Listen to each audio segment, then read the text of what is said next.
উৎসৱৰ প্ৰাকখনত এটা পাকিস্তানী সন্ত্ৰাসবাদীক গ্ৰেপ্তাৰ কৰিলে দিল্লী আৰক্ষীয়ে আৰু ইয়াৰ পিছতেই এতিয়া পোহৰলৈ আহিছে কেতবোৰ ভয়ংকৰ তথ্য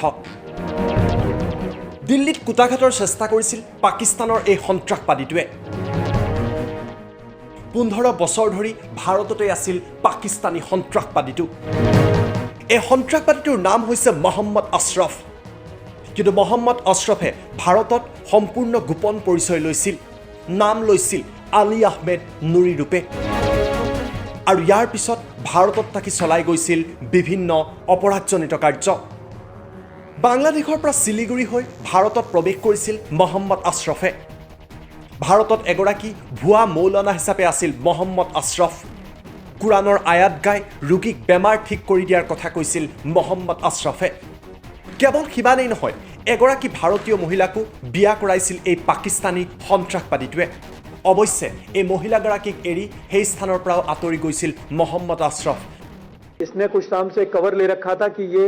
एक पीर मौलाना का जहां ये कुरान की पवित्र आयतें पढ़ के लोगों की बीमारी ठीक करने का दावा किया करता था उस तरह का कवर ले रखा था इसकी उम्र 40 साल है 81 बॉर्न है पाकिस्तान आईएसआई ने इसको ट्रेन करके जैसे मैंने कहा कि एक डिकेड पहले जब इंडिया आया था तो इसको बांग्लादेश के रास्ते से सिलीगुड़ी बॉर्डर से इंडिया भेजा गया था यहाँ पर इसने एक पास में शादी भी की थी कुछ महीने के लिए for the sake of acquiring documents और एक पर्टिकुलर जगह जाके बिहार में इसने एक आईडी भी एक्वायर कर ली थी अपनी इंडियन होने की आईडी एक आइडेंटिफिकेशन सर्टिफिकेट इसका जो आईडी कार्ड है वो इसने बिहार में जाके एक्वायर कर लिया था वहाँ पर भी जी वहाँ से एक्वायर करने के बाद में उसी बेसिस पे फिर इसके बाकी डॉक्यूमेंट्स बने हैं he got married to an Indian women और उससे शादी करके शादी भी स्पेसिफिकली इसी पर्पज से की गई थी जहाँ कुछ महीने शादी करके इसने उसे छोड़ दिया কিন্তু মহম্মদ আশৰাফৰ পৰিকল্পনা অতিকৈ ভয়ংকৰ আছিল পাকিস্তানৰ চোৰাংচোৱা সংস্থা আইএছআইৰ সৈতে প্ৰত্যক্ষ সম্পৰ্ক আছিল মহম্মদ আশৰাফৰ আইএছআইৰ নিৰ্দেশতে এটাৰ পিছত আনটাকৈ ভাৰত বিৰোধী কাম কৰি গৈছিল এইটো মহম্মদ আশৰাফে আৰু দিল্লী আৰক্ষীয়ে এই কথা বৰ্ণনা কৰি গ'ল পশ্চিমবংগ জম্মু কাশ্মীৰ বিহাৰ দিল্লী ৰাজস্থান আদি বিভিন্ন প্ৰান্তত ঘূৰি ফুৰিছিল এইটো মহম্মদ আশৰাফে আপুনি শুনিলে আচৰিত হ'ব ভাৰতীয় পাছপোৰ্ট পৰ্যন্ত উলিয়াই পেলাইছিল মহম্মদ আশৰাফে আৰু এই পাছপোৰ্ট লৈ সৌদি আৰব আৰু থাইলেণ্ড পৰ্যন্ত ভ্ৰমণ কৰিছিল পাক সন্ত্ৰাসবাদীটোৱে इसने फेक आइडेंटिटीज बनाई थी इसने कई सारी आईडीज बनवा ली हैं ये आया इंडिया में ये अहमद नूरी के नाम से इसने एक आईडी बनवा ली थी पासपोर्ट भी इसने एक्वायर कर लिया था फॉरेन भी गया है ये 2 बार उस पासपोर्ट पे कहाँ का गया 2 कंट्रीज में गया है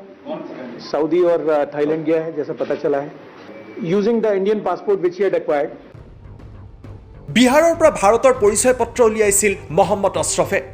আৰু এই মহম্মদ আশৰাফৰ উদ্দেশ্য আছিল উৎসৱৰ বতৰত ভাৰতত বৃহৎ কুটাঘাত কৰা এই সন্ত্ৰাসবাদীটোৰ পৰা দিল্লী আৰক্ষীয়ে উদ্ধাৰ কৰিছে AK-47 কেইবাটাও গ্ৰেনেড আৰু সফিষ্টিকেটেড পিষ্টল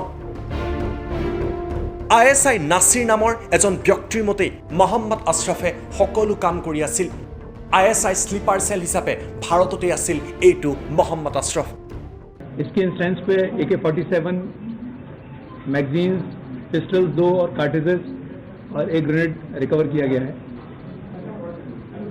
इससे इनिशियल जो पूछताछ है उससे पता चला है कि ये पिछले कई सालों से इंडिया में रह रहा था और सबवर्सिव एक्टिविटीज़ के लिए स्लीपर सेल की तरह काम कर रहा था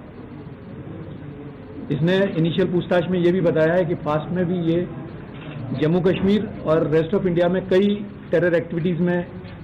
इन्वॉल्व रहा है उनको वेरिफिकेशन कर रहे हैं उनका वेरिफिकेशन कर रहे हैं इन्वॉल्वमेंट्स का और अभी फ़िलहाल में इसका इरादा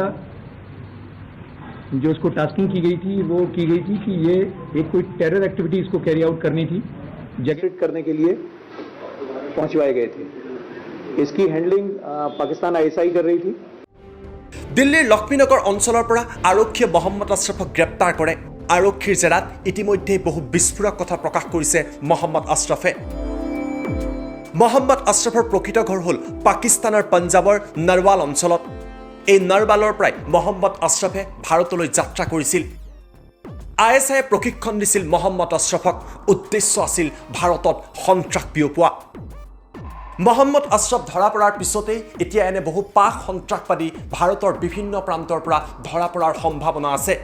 কিন্তু এটা কথা স্পষ্ট মহম্মদ আশ্ৰফ যদি ধৰা নপৰিলেহেঁতেন হয়তো আন এক বৃহৎ সন্ত্ৰাসবাদীৰ আক্ৰমণে কঁপাই গ'লহেঁতেন দেশৰ ৰাজধানী চহৰ দিল্লী